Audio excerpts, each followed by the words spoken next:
Hi students, today we are going to learn about the chapter 8 Introduction to Trigonometry. You can see that the topic is about a trigonometry. Actually this word is derived from a Greek. You can see that the first three letter is a tri. This means 3, and the next G-O-N. The next three letter is a G-O-N, God, which means sides, and you can see metric. This we already used that. This is representing about the measurement.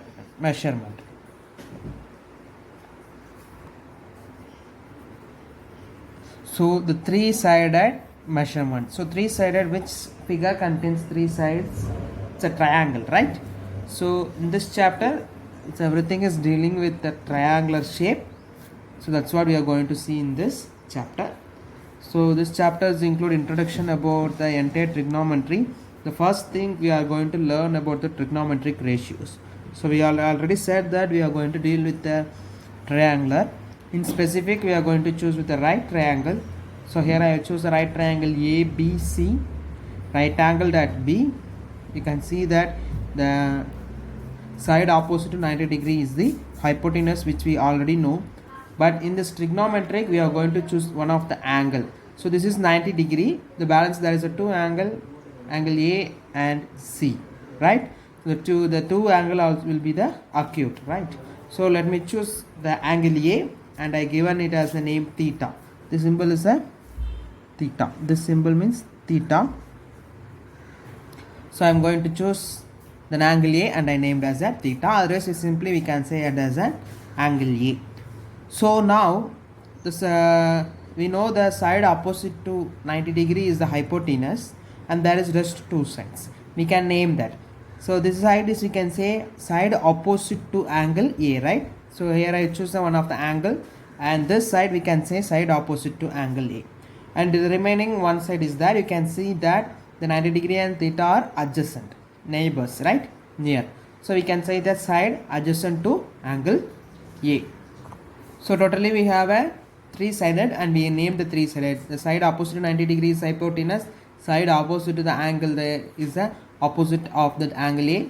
So whatever angle, if you choose the C, then this will be the opposite sides. Now I choose the A, so this side is the opposite to A, and the 90 degree and the angle which you choose, we will say as a adjacent side, adjacent to the angle A.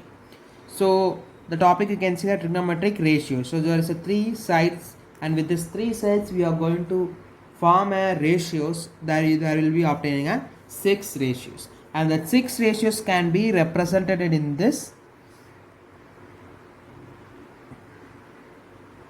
6, like in a sine of an angle A, cosine of an angle A, tan of angle A, cosecant of angle A, secant of angle A, and cotangent of angle A. I have written in the certain order. So this order will be help us to learn easily. That's why I written in this order. You can see sine and cosines are there, tangent and cotangent are there, secant and cosecant are there. But I didn't written in that order. A little different: sine, cosine, tangent, cosecant, secant, cotangent, because this order will help us to remain the ratios. The sine of an angle we will obtain by finding the ratio of opposite angles, so opposite sides to the hypotenuse. This we will obtain by opposite side of angle A divided by hypotenuse. And cosine of angle A we will obtain by the ratio of adjacent and the hypotenuse. This will be obtained by adjacent side of angle A divided by hypotenuse, right? The next is a tangent. Tangent we will obtain by finding the ratio of opposite sides and the adjacent sides.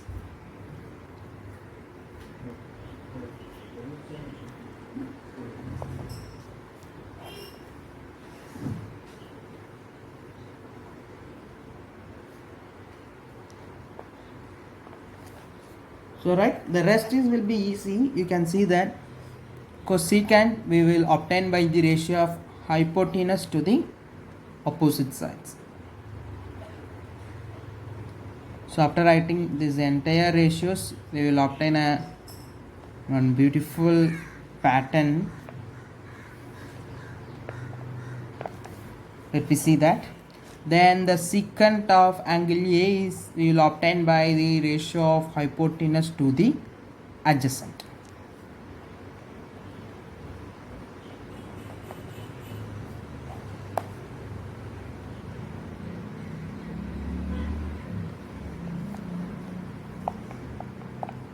And the cotangent we will get an ratio of adjacent to the opposite.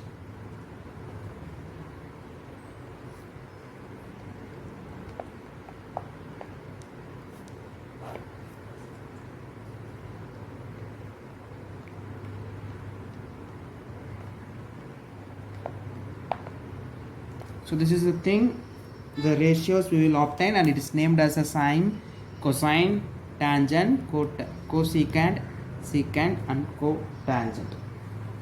This we can abbreviate and write as a first 3 letter sine, and this is also 3 letter, we can say it as an cos, and next also 3 letter tan, and here is we will be if you take a 3 letter, it already is there cos, so you have to take a 3 more letter, we will be obtained as in a cosec, and this will be like in a sec, it will be like in a cot, COT, right? So like that we can abbreviate and write, we no need to write this full every time, and also we can remember this ratio by abbreviating this opposite hypotenuse also. I will write here abbreviated.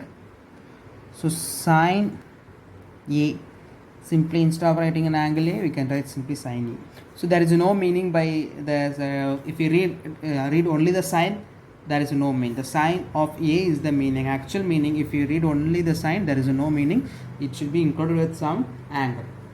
So sine A is equal to, we obtain, right, opposite by hypotenuse, cos A is equal to adjacent by hypotenuse, tan A is equal to opposite by adjacent. Just I have written like an abbreviations which will be easy to remember for the study purpose. So cosec A equal to, so just remember there should be a small space between the angle and that word. Cosec A is equal to hypotenuse by opposite, sec A is equal to hypotenuse by adjacent, and cot A is equal to adjacent by opposite. Now compare the 6 things, you will be getting a beautiful pattern. You can see that sine A is opposite by hypotenuse, but cosec is hypotenuse by opposite. It's just like an inverse, right? The same way, cos A is adjacent by hypotenuse, here hypotenuse by adjacent.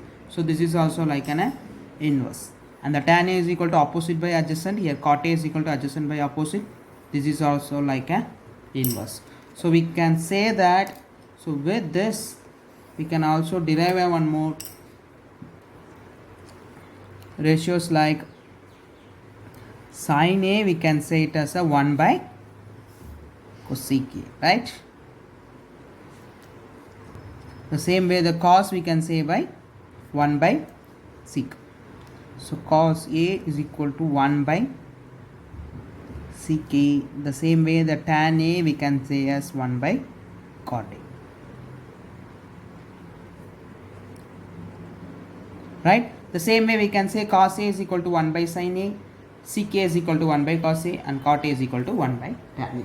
So with this ratios we defined one more pattern, that sin A is equal to 1 by cos A, or cos A is equal to 1 by sin A, whatever. The same, cos A is equal to 1 by sec A, or sec A is equal to 1 by cos A. So here it's a cosec A, right? Okay. The tan A is equal to 1 by cot A, the cot A we can say as 1 by tan A. So this is the one pattern we observed, and also we can observe one more pattern. You can compare the tan, it is the opposite by adjacent, right? Compare the sine and cos, it is also opposite by hypotenuse divided by adjacent by hypotenuse, we will be getting an opposite by adjacent, right? So tan tan A we can get by the sin A by cos A. Tan A is actually by opposite by adjacent, right? So by dividing the hypotenuse of both the side, we will be getting an opposite by hypotenuse divided by adjacent by hypotenuse. So dividing the hypotenuses both numerator and denominator, it will never change that. So opposite by hypotenuse is a sin A and adjacent by hypotenuse is a cos A. So we can say that sin A by cos A. So tan A we can call it as sin A by cos A. The same way the cot A also we can say it as cos A by sin A, because we already know tan A is the 1 by cot A. So cot A is equal to, we can say as cos A by sin A, right? So these are the things we observe from the ratios. First, remember this ratio: sin A is equal to opposite by hypotenuse, cos A is equal to adjacent by hypotenuse, tan A is equal to opposite by adjacent. These three, if you remember, you can remember rest. So just cosec A is the inverse of a sin A, that is hypotenuse by opposite, and sec A is just inverse of cos A, hypotenuse by adjacent, and cot A is inverse of tan A, adjacent by hypotenuse. Just remember these three things is enough. Even moreover, this 2 is enough, because the tan A we got by sin A divided by cos A, right? Here we go for the problem in triangle ABC, right angled at B. So figure representation is very important. With that only we can find which is opposite sides, which is adjacent sides, and which is hypotenuse. And here say right angled at B. So let me call it as ABC, and AB is 24 centimeter and BC is 7 centimeter. Determine sin A and cos A. So this A we have to find. So for that, the sin A ratio is an opposite by hypotenuse. We need to find what is the value of hypotenuse. First thing we have to find.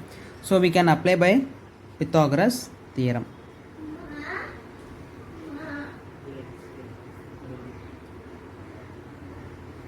So we can say that hypotenuse is a AC square is equal to AB square plus BC square. So that's what the Pythagoras theorem says. Hypotenuse square is equal to sum of square of other two sides. We know the AB square is a 24 square plus BC is a 7 square. 24 square is a 576 plus 7 square is a 49. If we add, we will be getting a 625. So AC square is equal to 625. So AC is equal to square root of 625, which means 25, right? So the value of AC is equal to 25. So this value is 25 centimeter. Just write that, then it will be easy to prove. So first thing we have to prove sin A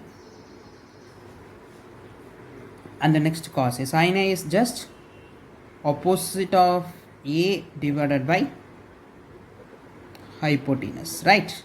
So opposite to A is the 7 and hypotenuse is the 25. So is equal to 7 by 25, right? The same way. So next we have to prove a cos A. So cos A is equal to opposite of an angle A by, cos is a adjacent, right? Not opposite. So adjacent of A divided by hypotenuse.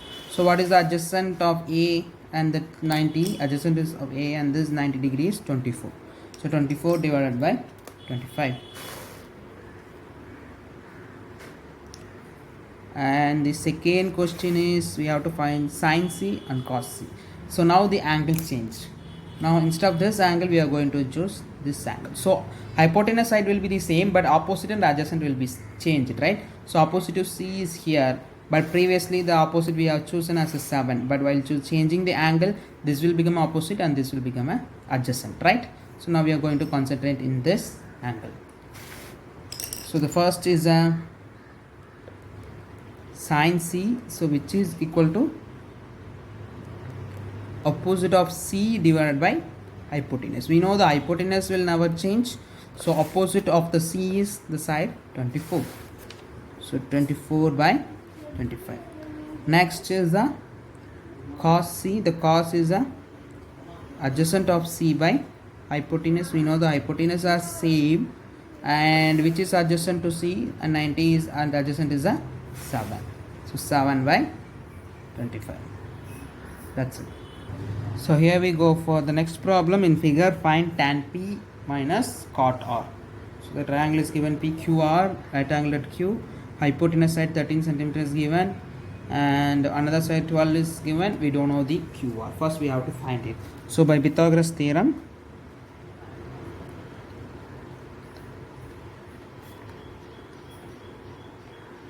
so hypotenuse side is a PR square. PR square is equal to PQ square plus QR square.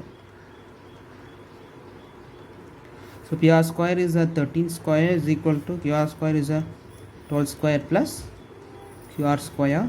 So 13 square is a 169 is equal to 144 plus QR square.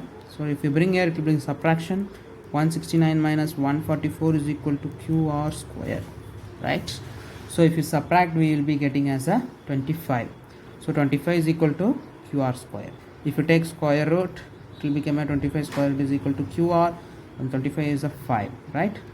So the length of the QR is a 5 centimeter. So now you found all the three sides, then we can apply in the tan P minus cot R. So tan P minus cot R, right? Tan P minus cot R. So tan, we know that opposite by adjacent, right? So it's here the side angle is P. So opposite of angle P by adjacent of angle P minus a cot means adjacent by opposite. So adjacent of here the angle they said about an R divided by opposite of angle R. So first find which is opposite and adjacent to the P. For P, so first we are choosing this angle P. So opposite of the P is 5 centimeter and adjacent is the 12 centimeter. Always remember the hypotenuse will never change. Only the opposite and adjacent will be changed according to the which angle we choose. So now we are choosing the P. Opposite is a 5 and adjacent is the 12. So it is an 5 by 12 minus next adjacent of R and opposite of R. So for R we have to find. Now we are going to find adjacent opposite of this angle. So opposite to this angle is the side 12 and adjacent to this 90 degree is the 5, right? So adjacent is the 5 and opposite is the 12. So 5 by 12 minus 5 by 12 we will be getting a 0. So therefore tan P minus cot R is equal to 0. Thank you.